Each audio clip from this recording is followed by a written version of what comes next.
everyone. I'm Nick Peters, the gaming theologian, and I affirm the virgin birth. Question: is something good because God wills it, or does God will it because it is good? Which one?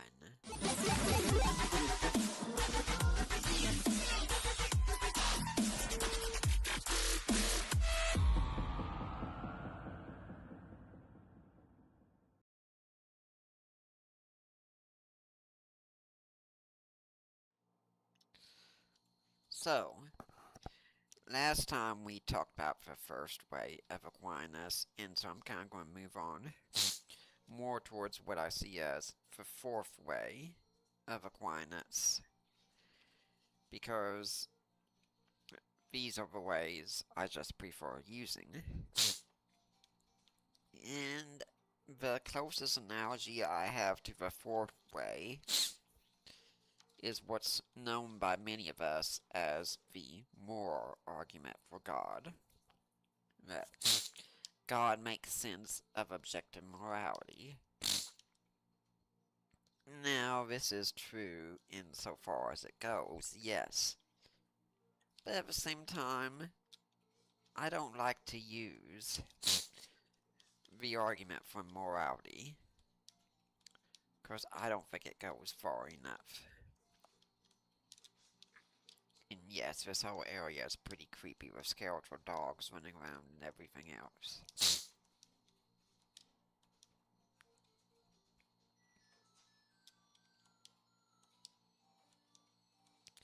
And I think this is a trap way that I wasn't really supposed to go, but that's okay, it's only a temporary setback if I'm right. See, ethics is what I call a second order doctrine. It's second order in the sense that it depends on a doctrine prior to it. Not at all saying ethics doesn't matter, it definitely does. It's very important. My minor is in ethics even. But what I am saying about it is that in order to talk about good behavior, you have to know what good is first. And by the way, I apologize for my allergies being out of control. That's just what happens. And that is something we don't talk about. I just recently got done reading. Today I finished a very bad atheist book called Cross-Examined by a guy named John Campbell, who apparently is a lawyer, and yet at the same time, we've already got a commenter in here, that's good. Yet at the same time, made the argument that there's no basis for objective morality, that we've never found a truly moral absolute anywhere, nothing like that. But that all conveniently seems to change when he wants to condemn what God does in the Bible. It's very funny how that works out. Or when he wants to talk about how same-sex attracted people have a right to marriage. So, how does this all work here? You'll notice that something is hitting me here. Right now we can't see what it is.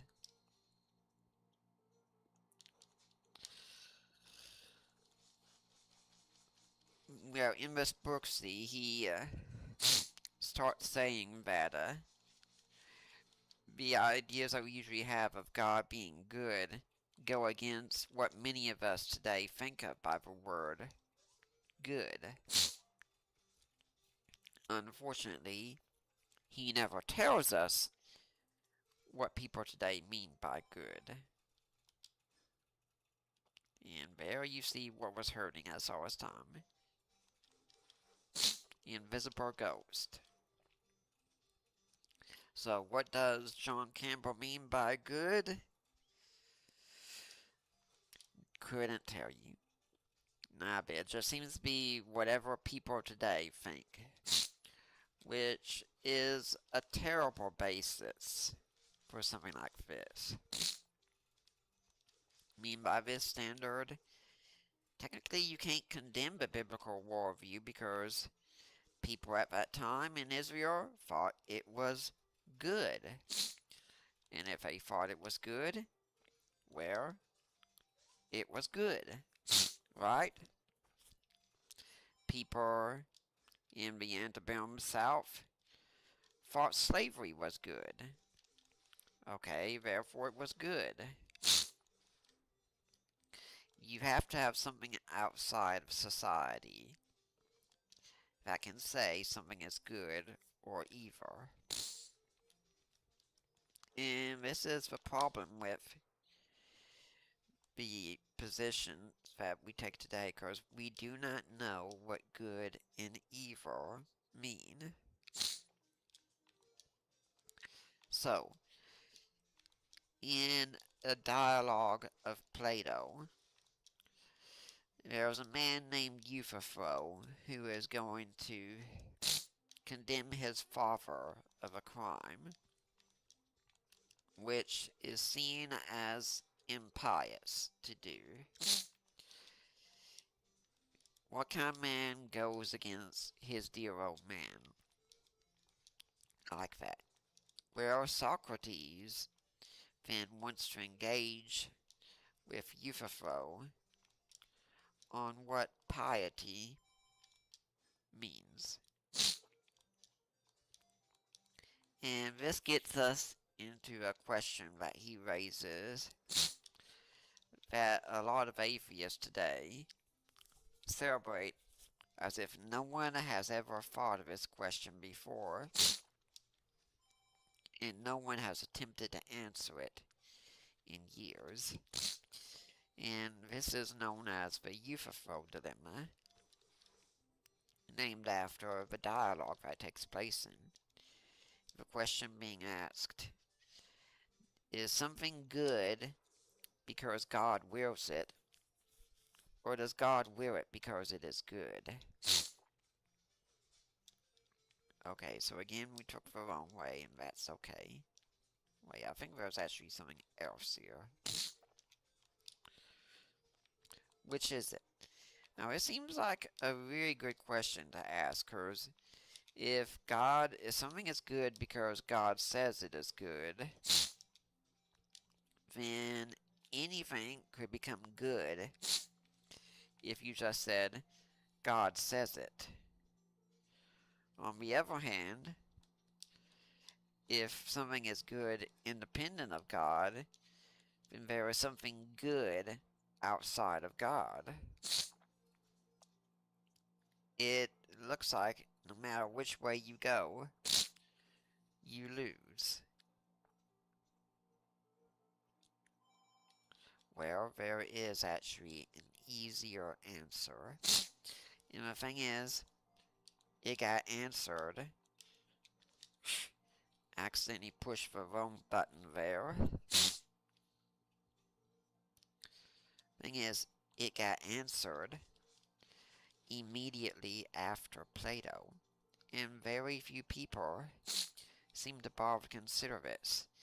Now let's talk first, though, about the bad answer. And sadly, this is the answer a lot of Christians give, where they say, well, God's nature is the good. Now, am I going to disagree that God's nature is good? Absolutely not. God's nature is good. But what does that tell me about what good is? Imagine if I said, this is a good game I'm playing. Does that mean this is a game that's like God's nature? What would that even mean? It kind of doesn't make sense. If your wife fixes you a meal tonight and you say, this is a really good meal, are you saying, this meal is like God's nature? what does it mean? And then if I say, say to someone, you did a good deed for someone, what does it mean to say, you did a deed like God's nature? It's a meaningless concept because you don't know what God's nature is at the time, nor do you know how it applies to all of those things. So, what do you say instead then? Aristotle had the very simple solution to this problem. You define what the good is. And he defined the good as that at which all things aim. And the usual thought from this point is all things aim to be. So Aristotle and Thomas Aquinas later say goodness is being. Insofar as something is, it is good. If something is evil, it is because there it should be something there that is not there. For instance, I do not have wings. You might consider that to be evil. But the thing is, human beings are not supposed to have wings.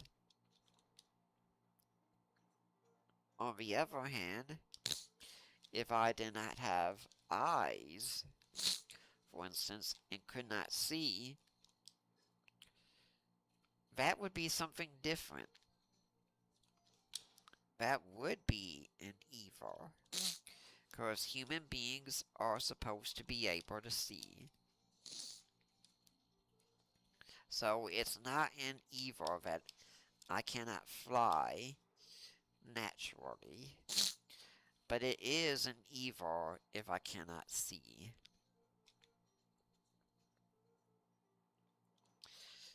So what is being said then is, insofar as something is, it is good. And this gets us past the Euthyphro dilemma in this way because we have defined what goodness is.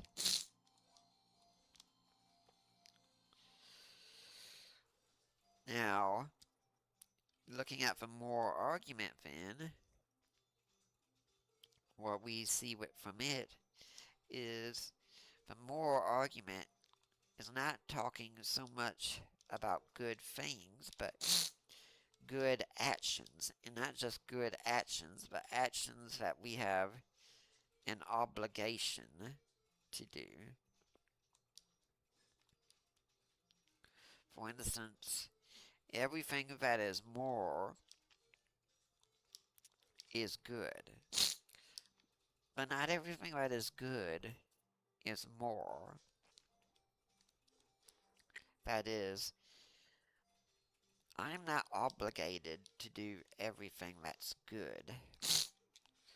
That's why giving to charity is a good thing.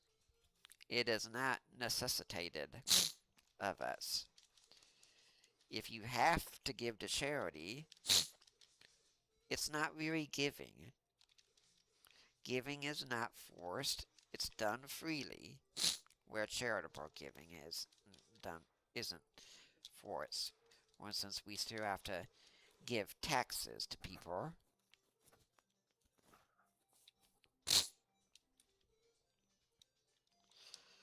So, what I get from more argument though is more obligations about our duty to society.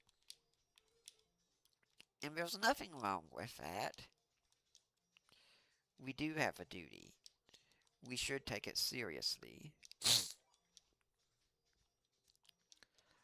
But at the same time, we should talk about goodness and not just good actions, but also good things.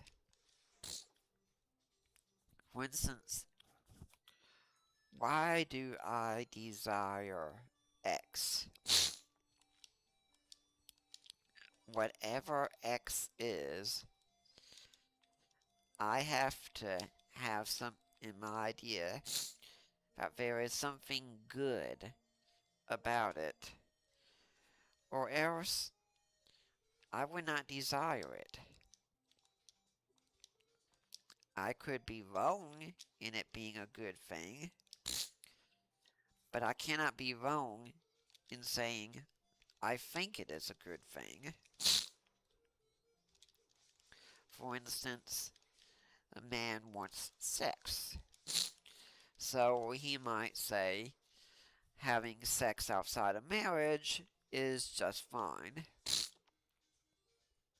In his mind, this is a good thing. Now, I'd agree that sexuality is a good thing, but I would not agree that sex outside of marriage is a good thing.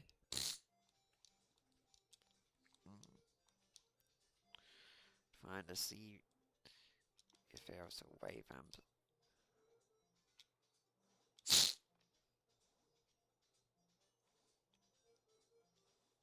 Oh wait, that's right.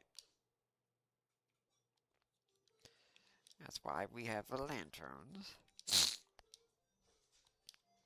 So look, I can agree that sex outside of marriage is a bad thing. That it's supposed to be reserved for marriage. Oh, dang it.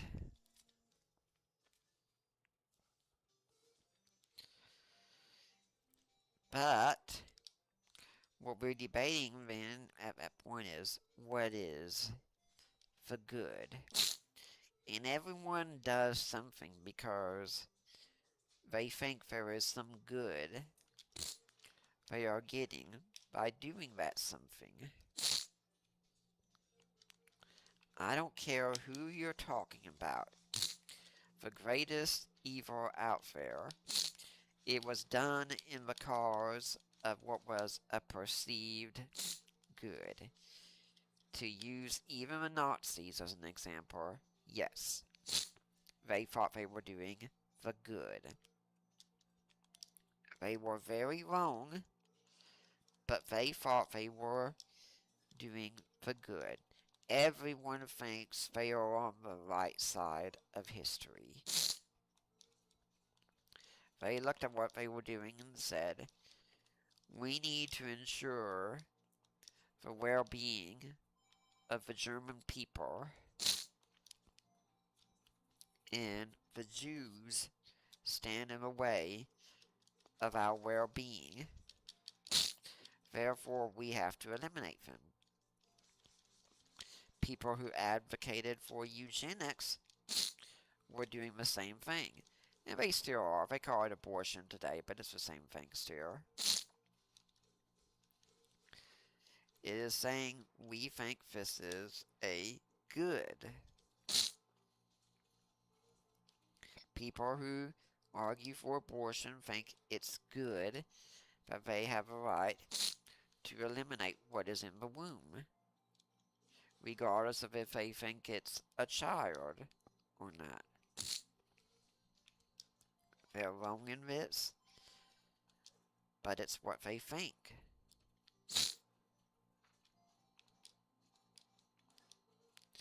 This is also why, eventually, reading comic books, they had to get rid of things like, say, the Society of Evil, because no one was going around thinking, we're on the side of evil. Now, every comic book villain still thinks they are doing good. Lex Luthor is fully convinced that by eliminating Superman or trying to, he is doing a good.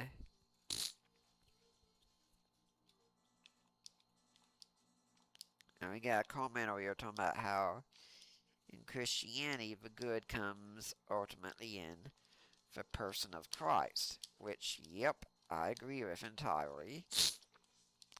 That we see goodness personified in Jesus.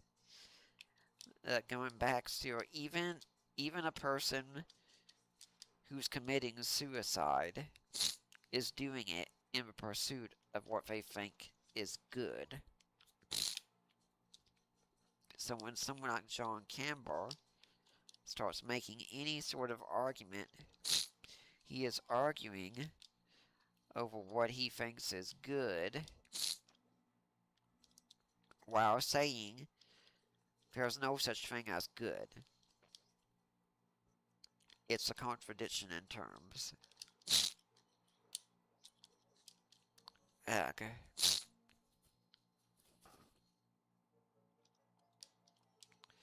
Here's creepy lady again.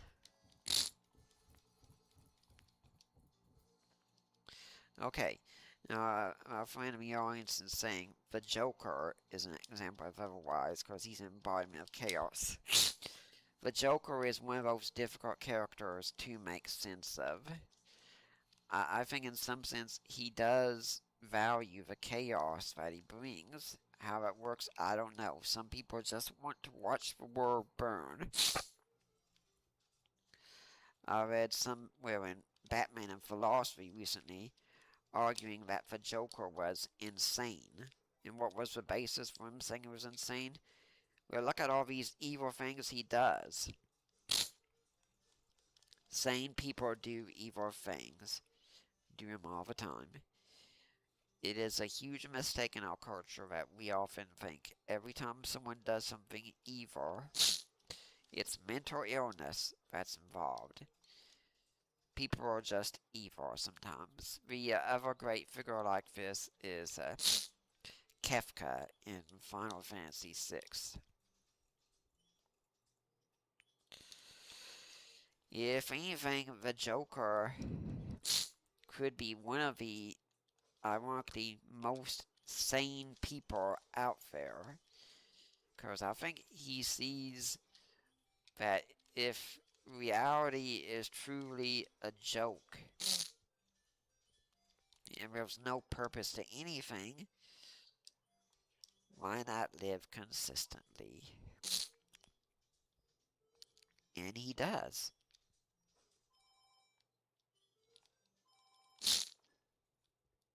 So now, getting back to Campbell, whatever he's doing because he thinks there's something good to it.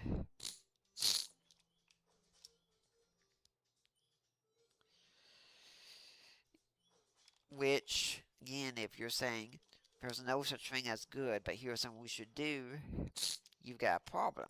You say, there's no such thing as good, and same-sex couples should be allowed to marry. Why? You can't tell me that that's fair at that point because that's a meaningless concept. Whatever you say, you're ultimately undermining your own position at that case. All you're saying is, well, I like the idea of same-sex couples getting married. Okay, suppose I don't. How could you even convince me I was wrong? You'd have to point to some reason of saying,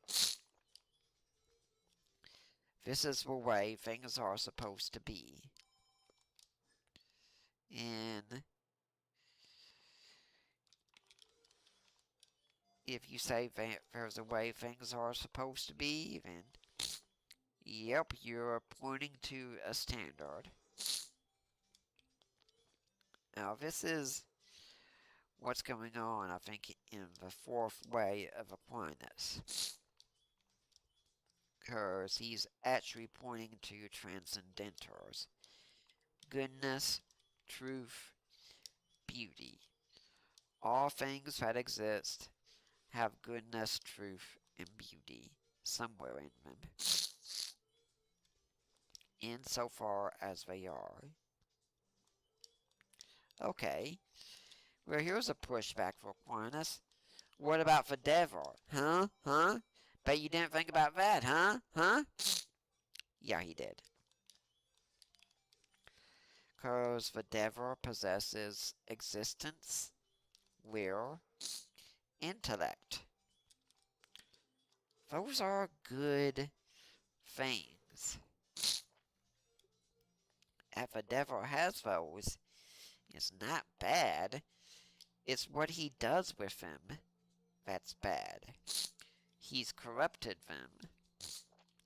It's kind of like the unman in C.S. Lewis's Paralandra, a great book you should read if you haven't.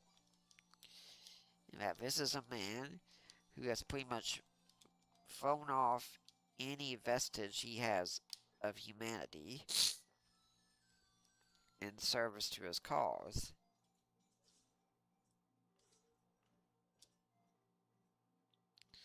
In many ways, this was much easier to play on an NES controller.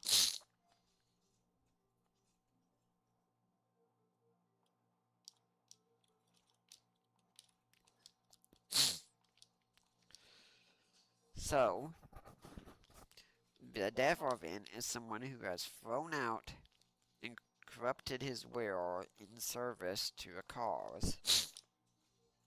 And that's because he chose a lesser good instead of a greater good. It was still a good that he chose, but he put that lesser good above a greater good.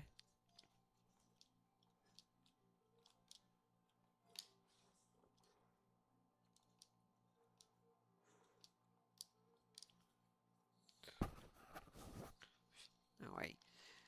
I always get the impression these mummies think they're driving a car the way they walk around.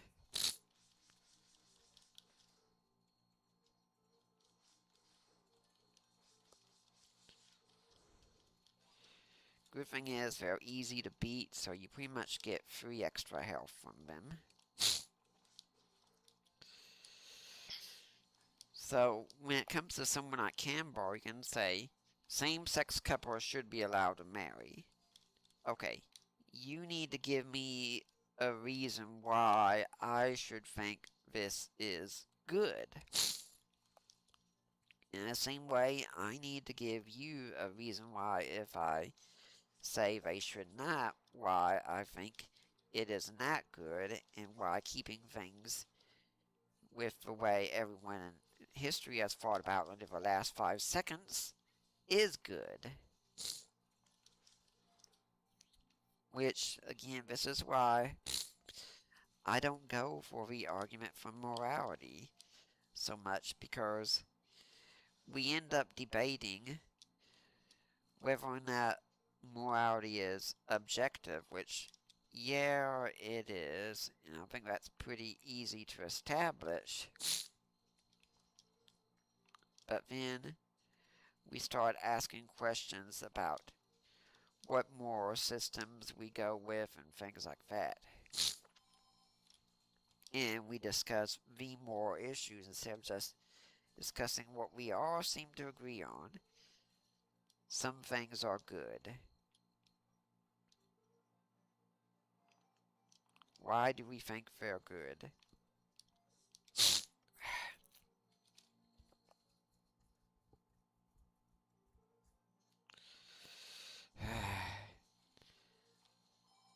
I really don't like this lever.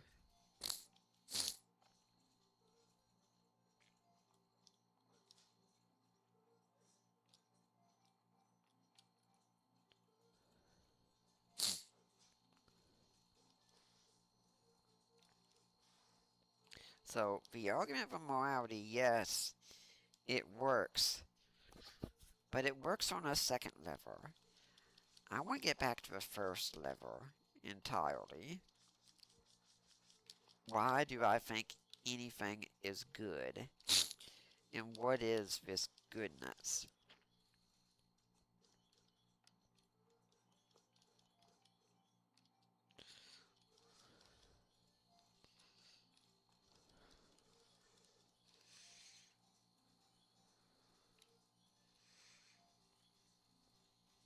Yeah.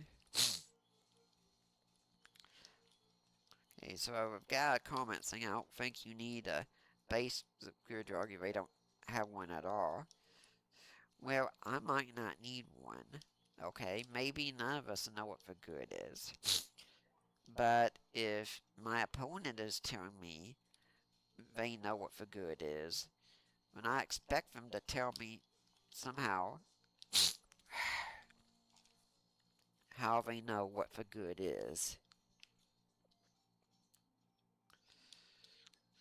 This level is getting very frustrating. Doesn't help that you start with 3 hearts every time.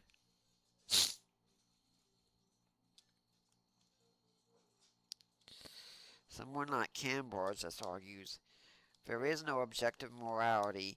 Now here's more problems, which there's going to be reviews coming on my blog, which I've pointed out several times, where he speaks still after saying there's no objective morality about universally recognized moral precepts. You can't have it both ways. Aquinas' argument gets us to think not just about what we ought to do, but why are we doing anything at all? What's the point of it all? And it's a question we need to talk about more, because good is one of those words that we just toss around and we never think about.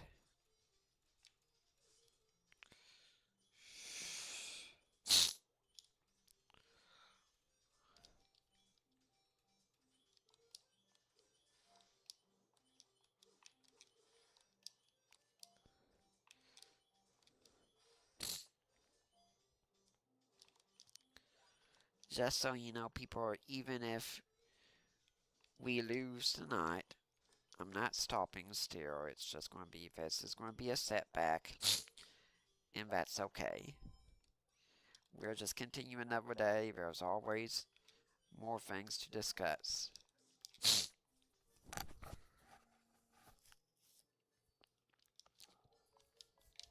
And yeah, you can say if you have nihilism, the argument is over. And yeah, that's true. For those who don't know, nihilism is the idea that everything is meaningless and absurd. This was especially so in the thought of Camus and Sartre. Sartre tried to overcome existentialism with saying, in fact, the number one question left in philosophy was the question of suicide. Very cheerful fellows they were. And this was the Nietzschean worldview, which there was an interesting book called Faith of the Fatherless by Paul Vitz, where he argues that a lot of people like Nietzsche had dead and or absent father figures in their lives, or very bad father figures, which he thinks led to their atheism.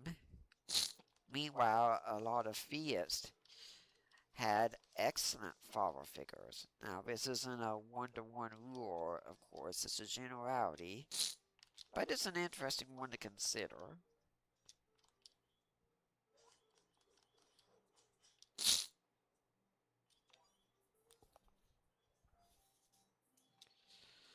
So if we don't do decent this time, I'm going to go back and find a place where I can refill my health.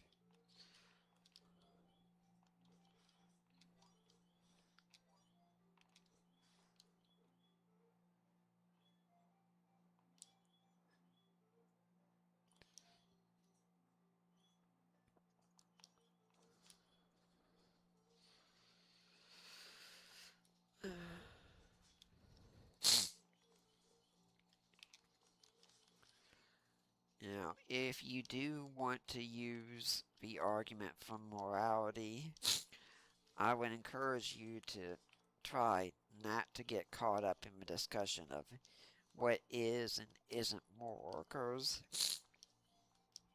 the first point is just to get someone to recognize God exists. And once you get that, well, then you can start discussing everything else.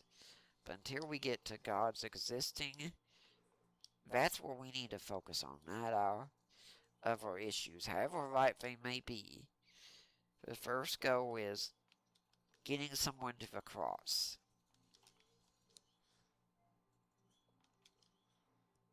Oh, good.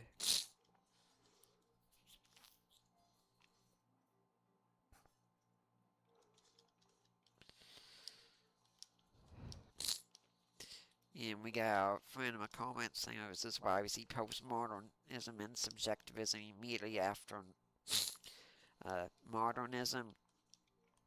Yeah, I just finished a book very recently. I think it was even yesterday I finished it. About the theological basis for modernism, which actually starts with nominalism. And once you get past destroy the idea of essences and get everyone in a sort of individualistic mindset, that this is what happens. That you get modernism.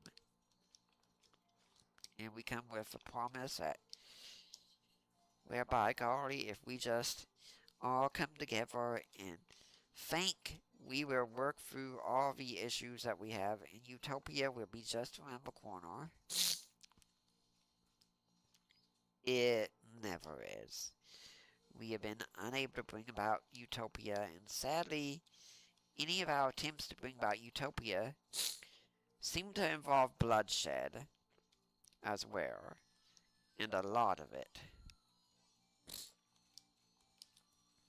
And as I've thought about this, I've actually come to enjoy reading novels a lot lately that are dystopian for some reason.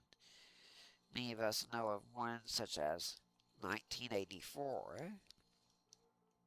For instance, a lot of people were required to read that to some extent in high school. And it's one I think we really need to read again today. That reason alone doesn't seem to do the job that well.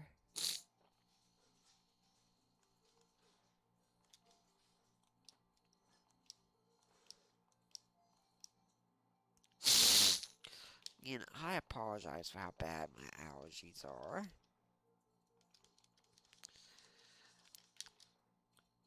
But before we go on here, I also would like to remind everyone once again that what I do here, it's supported by people like you. Your support of what I'm doing here means so much. Because it's not just showing up and playing games, as much as I enjoy that. It's also discussing issues that I've been preparing a lot of time researching and studying about. Oh yeah, someone's mentioning Brave New World also. That's another great one to read. Interesting, both of those are by atheists. But I do so much preparation in advance for these. What you're hearing here is ultimately the benefit of around 25 years of study. And I really want to keep doing it. So, please consider supporting me with what you can. The best way, of course, is financially. I have a Patreon. You can find it in the description below. And what I usually ask is, at least consider becoming a $5 donor. Not much.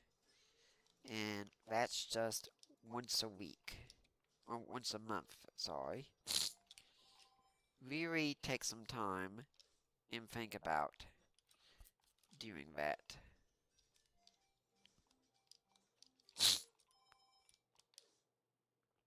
Not going to take chances this time. What you can give means so much to me. Now, some of you might be like I am, a student who can't afford much. I get that.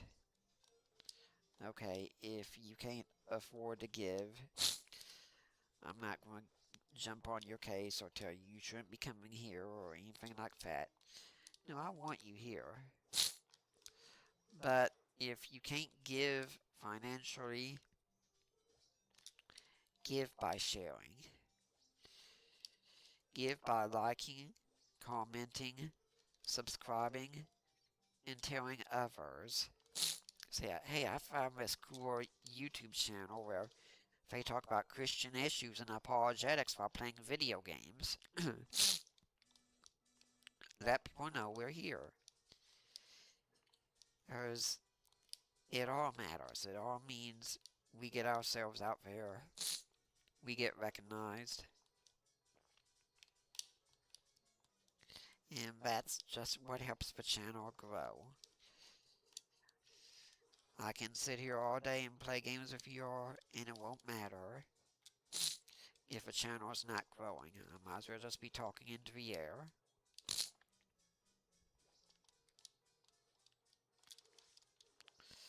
So people, please do consider becoming a donor. And if you can't, at least give by telling other people about what's going on here. We are making a lot further than we have any other time here, and guess that room was pointless. Fortunately, I do remember where we're supposed to go.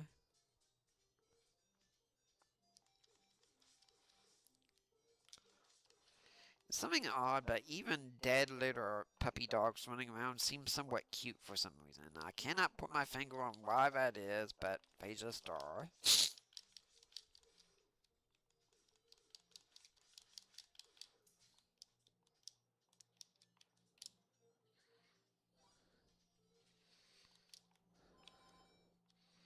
Unfortunately, I can't remember what exactly the clock does. I might have to look that up later. Guess there's nothing here.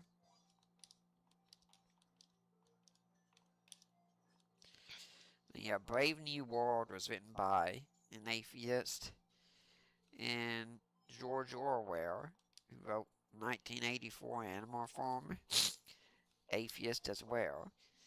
It's almost like some atheists were realizing, maybe our worldview doesn't bring about what we thought it would. And it's always usually science is supposed to bring about the glorious utopia where it hasn't worked well so far. If anything, what we know is that the 20th century was the bloodiest century ever. Gosh, we sure did good when we got away from God, didn't we? And today, we care far more in abortion than we do than could have ever been dreamed of being done by the Nazis. And we call it a human right.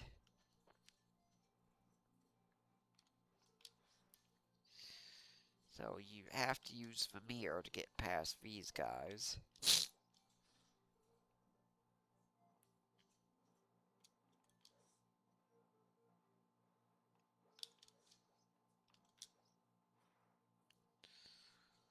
Why you can't just get one mirror and use it continuously, I don't know.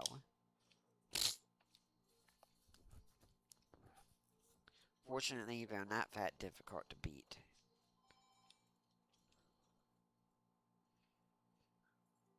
You know, Time Machine, H.G. Wells is a great example as well, and he was an atheist most of his life. He kind of had some stint with religion at one point, then went right back to his atheism.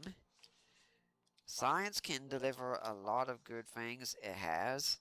If it wasn't for science, we wouldn't be playing on this channel right now. But science without a moral basis leads to destruction more than anything else. It's science that gave us the atomic bomb, for instance. And whether you agree that was right or wrong what happened, science made it possible.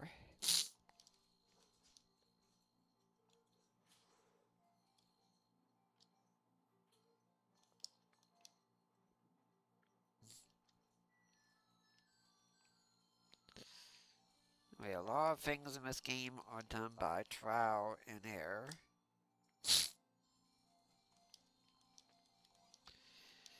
And I did see a video today with someone about how a new Final Fantasy game is coming out, which I'm looking forward to. A Final Fantasy Resonance. Really have some things in there for modern gamers, which back in our day, we played really, really hard games that required a whole lot out of us. Yeah, you ask today's kids to try and sit down and beat a game like, say, Mike Tyson's Punch-Out, and they don't have a chance. And honestly, I never beat that game either. But people who did, they did it in the past without save states even at all.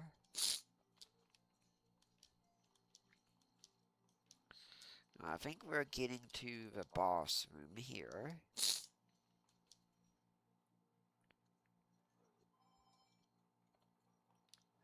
Hi, big guy. Fortunately, we do have one potion to give us some health. We got some bolas that we can throw at this guy.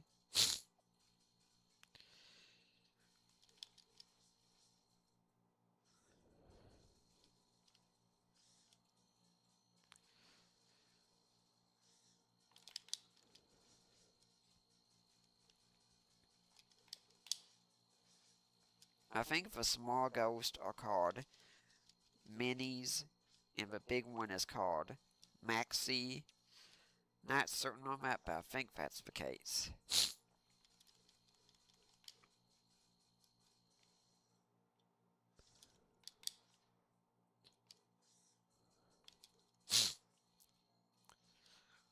And if I do run out of bolas where I have to stop him by using the yo-yo, but that's not going to be a problem. Already got him.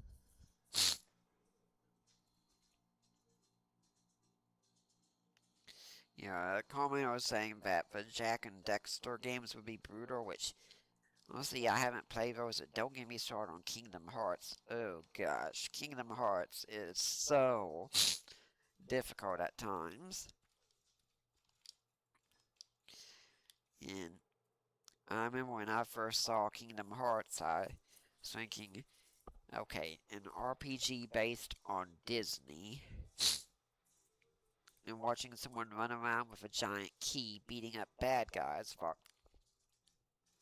Okay, this is dumb. Gosh, was I wrong?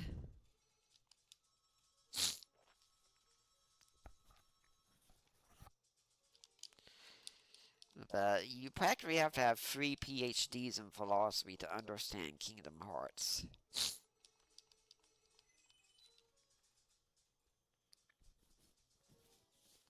And we finally made it through that dungeon. So now we can go back.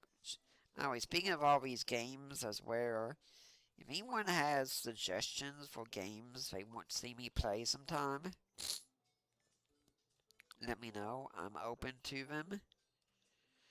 At the same time, if you have a topic you'd like to see me discuss, let me know that also. And if it's within my wheelhouse, I'll try to do it.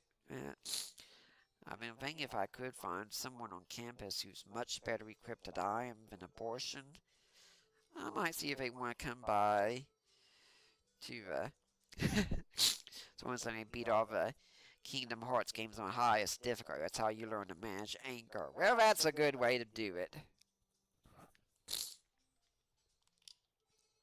I had someone who was a neighbor of mine once. And yeah, I've been changed to look like a girl now. By the way, this wasn't a time when this was funny because none of us thought this crazy, bizarre idea that you could actually change your gender, which apparently too many people believe today.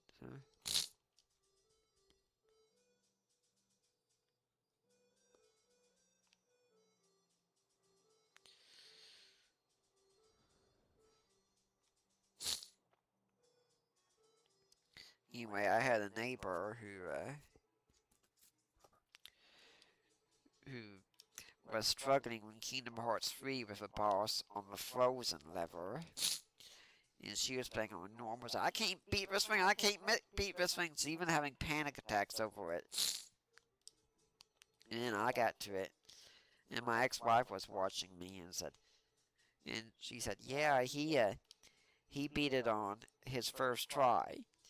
Oh, he was also playing on the proud mode as well.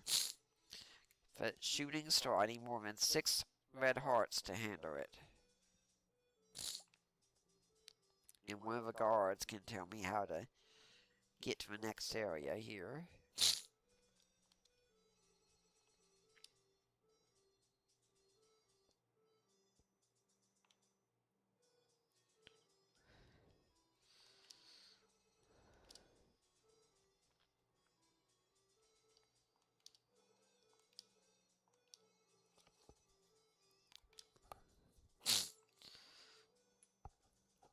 I think we're going to go through this tunnel here, and then that'll be it for the day.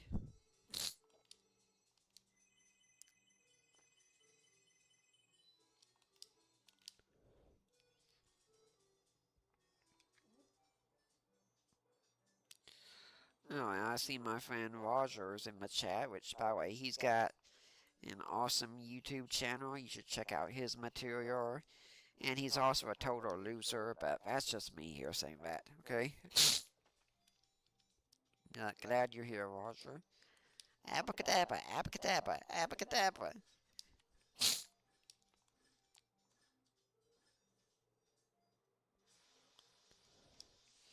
I think my favorite Kingdom Hearts, though, was actually Kingdom Hearts 2.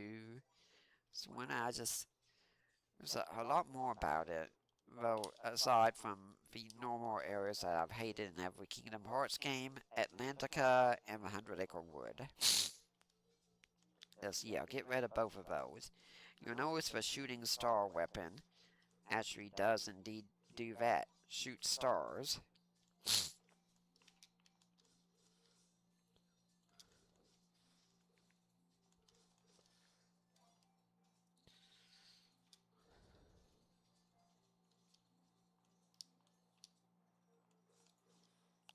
And does far more damage. I just have to have my health up to use it. So, again, this definitely has shades of Zelda. Nintendo was very much influenced by Zelda when they made Star Tropics.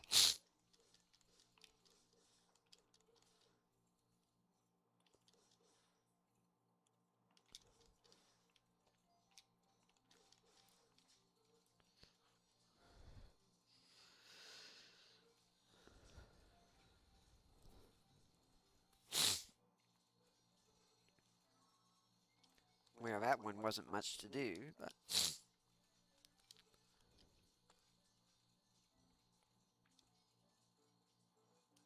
sure I've got everything here so far.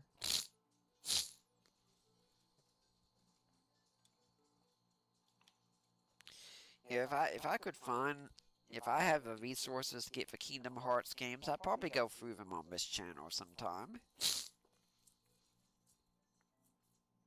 Which is another reason where you ought to be donors.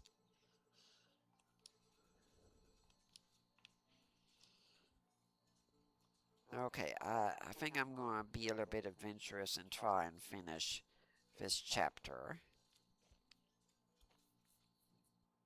tonight, because I think we've got something interesting we can discuss for chapter 4.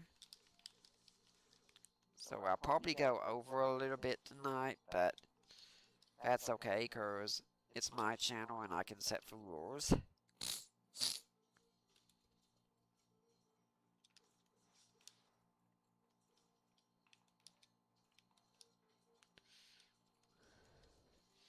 Now, I think what's going on here is, if I'm remembering correctly, there's kind of invisible platforms here. I don't want to just risk things easily, but I think that's what's going on here. Not there.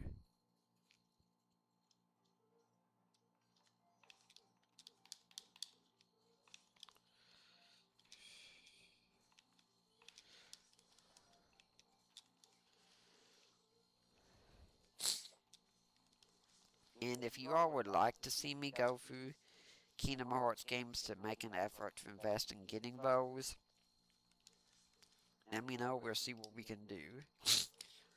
Yep. The only way you learned about this was trial and error. Something that a lot of younger gamers today do not understand.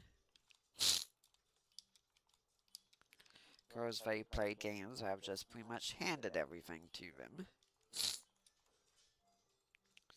And these are some of the goofiest looking enemies. I mean, chickens with skeleton heads. Was someone just drunk in production that time or what? Okay, these tires, if I'm remembering correctly, are super dangerous. Because they disappear the moment you jump on them.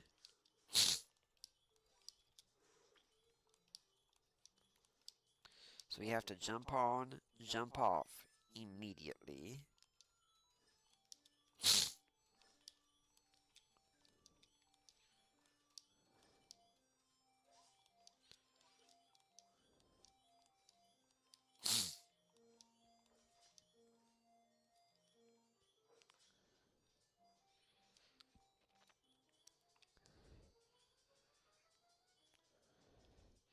After we're done here, I'll check and maybe see if some Kingdom Hearts games might be on sale. Maybe see what I can do. I am hoping to get some more credits soon for the eShop.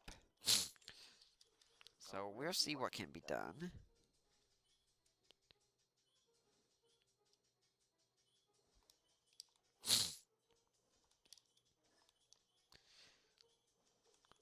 Although I've had a suspicion that when Kingdom Hearts 4 comes out, that Ron DeSantis is going to be an optional super boss in that game. Just a suspicion. I think Disney has a little beef with him after all.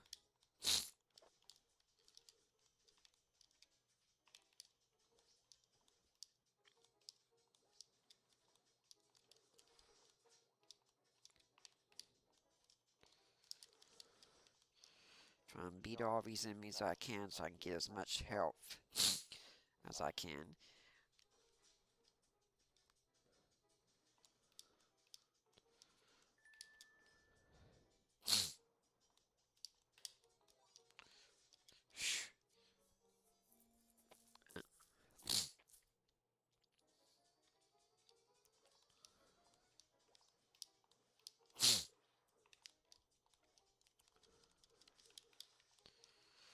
Okay, we're not going to try those double hearts this time. That's way too risky.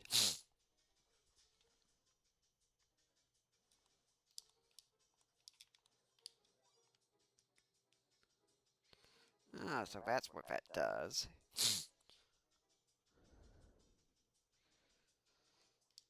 I think I know what I need to do to get the double hearts next time.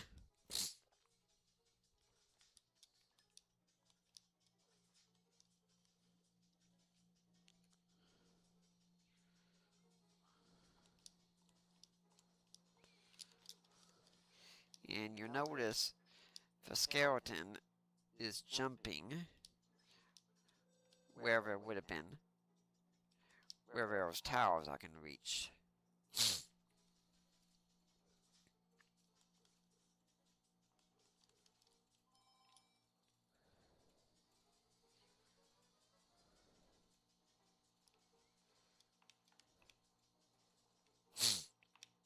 Well, now I know where I'm supposed to do in this room at least.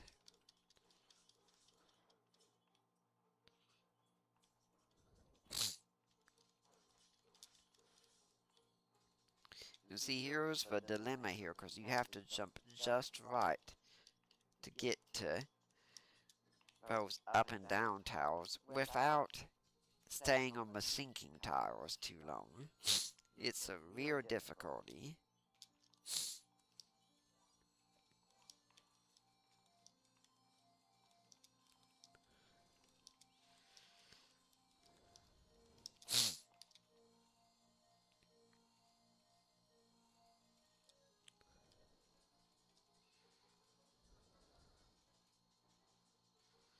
So,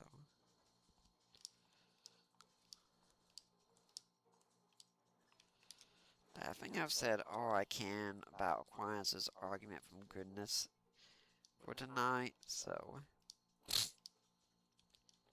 think more of those frogmen are here. Yep.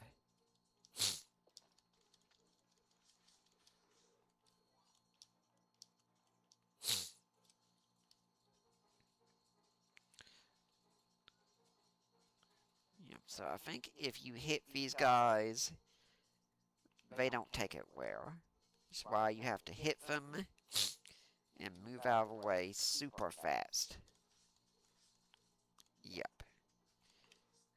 You never know where to set some people off like that.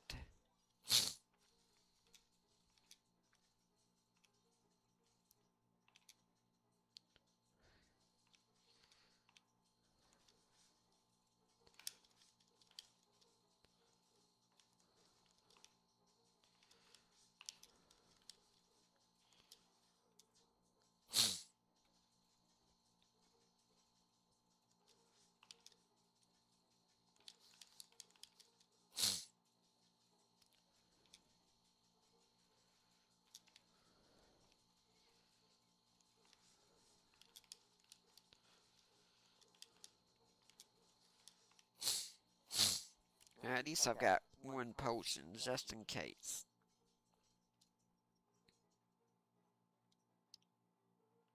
Yeah, I think I am going to look up the Kingdom Hearts games here.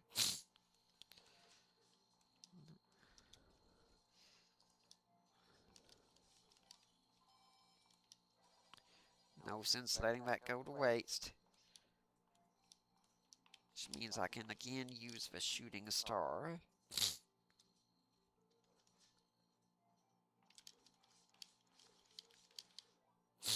A big guy.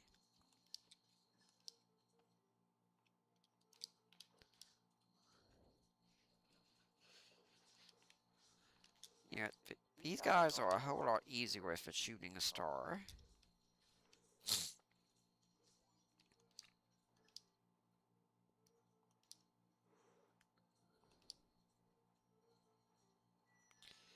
Now that spot on the right is where I want to get to.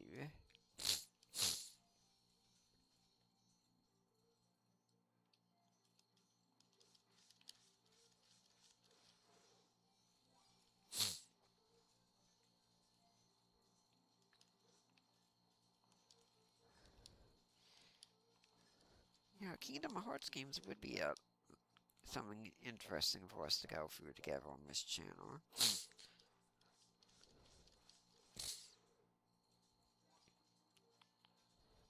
You know, it's definitely a lot of philosophy to talk about in that game.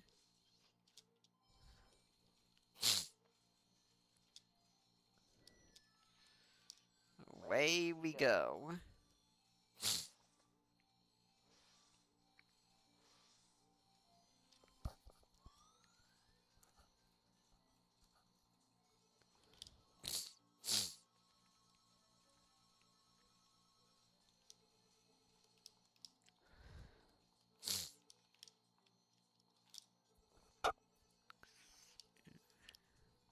The scroll of Obob.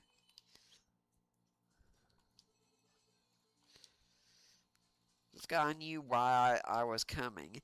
You know, you could have come yourself and saved this girl, but, yeah, well. At least I got a cool new weapon out of it. Please read the scroll, wake banana it.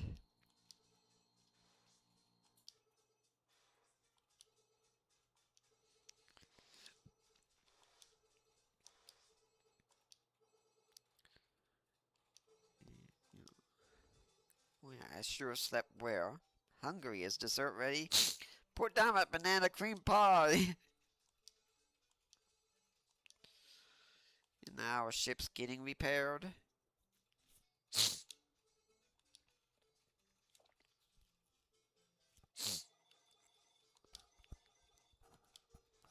And once we're done with this chapter, that's going to be it for the night. Thanks everyone for coming by and engaging in the chat. I didn't get to see everything said, but thanks anyway. Please like, comment, share, subscribe. Support me on Patreon if you can. And remember, 1 Corinthians 10:31. Whatever you do, do all to the glory of God, even your gaming.